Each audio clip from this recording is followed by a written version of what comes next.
നിങ്ങൾക്ക് അള്ളാഹു നൽകിയിട്ടുള്ള ഏറ്റവും വലിയ അനുഗ്രഹങ്ങളിൽ വലിയൊരു അനുഗ്രഹമാണ് നിങ്ങളുടെ ബുദ്ധി എന്ന് പറയുന്നത്. ബുദ്ധി ചെറുതാണോ? ആ ബുദ്ധിയെ മറച്ചു വെച്ചാൽ പിന്നെ മനുഷ്യൻ മൃഗവും തമ്മിൽ എന്താ വ്യത്യാസം? ഇതല്ലേ ലഹരി കൊണ്ട് ആളുകൾ ഉദ്ദേശിക്കുന്നത്?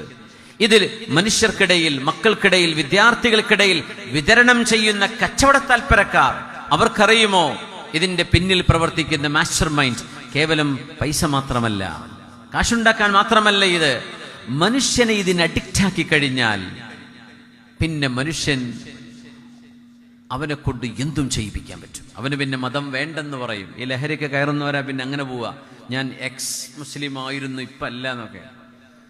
ഈ മുസ്ലിം അല്ല എന്ന് പറയുമ്പോൾ എന്തിനാ എക്സ് മുസ്ലിം എന്ന് പറഞ്ഞാൽ അതിലാ മുസ്ലിം ഒഴിവായിക്കൂടെ? ഞാൻ വെറും എക്സ് എന്ന് പറഞ്ഞാൽ പോരാ. എനിക്ക് തോന്നാറുണ്ടത് എന്തിനാ പിന്നെ ആ പേരും കൊണ്ടിടക്കണത്?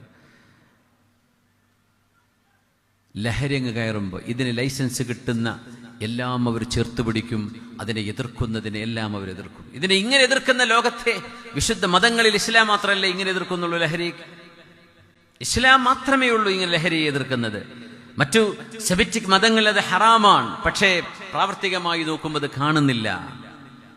മുസ്ലിമീങ്ങൾ പേരുള്ളവർ ചെയ്യുന്നുണ്ടോ ഇല്ലേ എന്നല്ല, ഇസ്ലാമിന്റെ പ്രമാണം അതനുസരിച്ച് ജീവിക്കുന്ന ഒരു മുസ്ലിമിനും ഒരു ലഹരിയും ഉപയോഗിക്കാൻ പറ്റില്ല, പാടില്ല. അത് എന്തുകൊണ്ട്?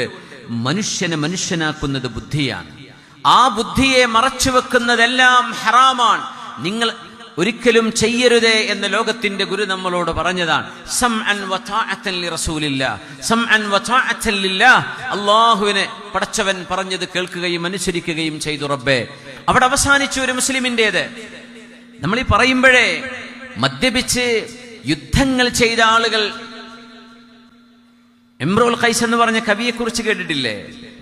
അയാളുടെ വാപ്പയെ ഒരു മനുഷ്യൻ കൊന്നു. ആ കൊലയാളിയെ തിരിച്ചു കൊല്ലണം. അപ്പൊ അദ്ദേഹം അന്ന് പൂജകൾ ചെയ്തിരുന്ന കാലം, ബഹുദൈവാരാധന ചെയ്തിരുന്ന കാലം. അന്ന് അമ്പലത്തിൽ അസ്ലാമുകളുണ്ട്. അസ്ലാം എന്ന് പറഞ്ഞാൽ ശകുനം നോക്കുന്ന അമ്പുകളാണ്. 3 അമ്പുകൾ കാണും.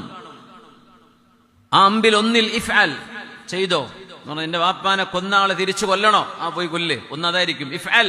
മറ്റൊന്ന് ലാ തഫ്അൽ, ചെയ്യരുത്. മറ്റൊന്ന് ഒന്നും ഉണ്ടാവില്ല. വേണോ വേണ്ടോ, നിനക്ക് ഇഷ്ടമുള്ളത് ചെയ്തോന്നാ. ഇംറുൽ ഖൈസ് എന്ന് പോയത് മദ്യപിച്ചിട്ടാണ്. വാപ്പാനെ കൊന്നാളെ എന്ത് ചെയ്യണമെന്ന് ആലോചിച്ചിട്ട് മൂപ്പര് വെള്ളടിച്ചിട്ടാണ് പോകുന്നത്. എന്നിട്ട് അദ്ദേഹം കഅബാലയത്തിന്റെ ഉള്ളിൽ കയറി. അന്നവിടെ വിഗ്രഹങ്ങളുണ്ട്.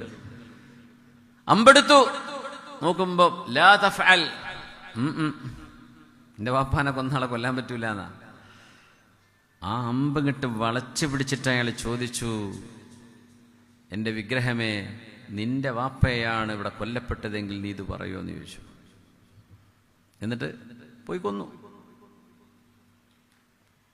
ആരാധന പോലും അവരുടെ അന്നത്തെ വികലമായ വിശ്വാസങ്ങൾ പോലും മദ്യത്തിന്റെ ലഹരിയിൽ ഒലിച്ചുപോയി.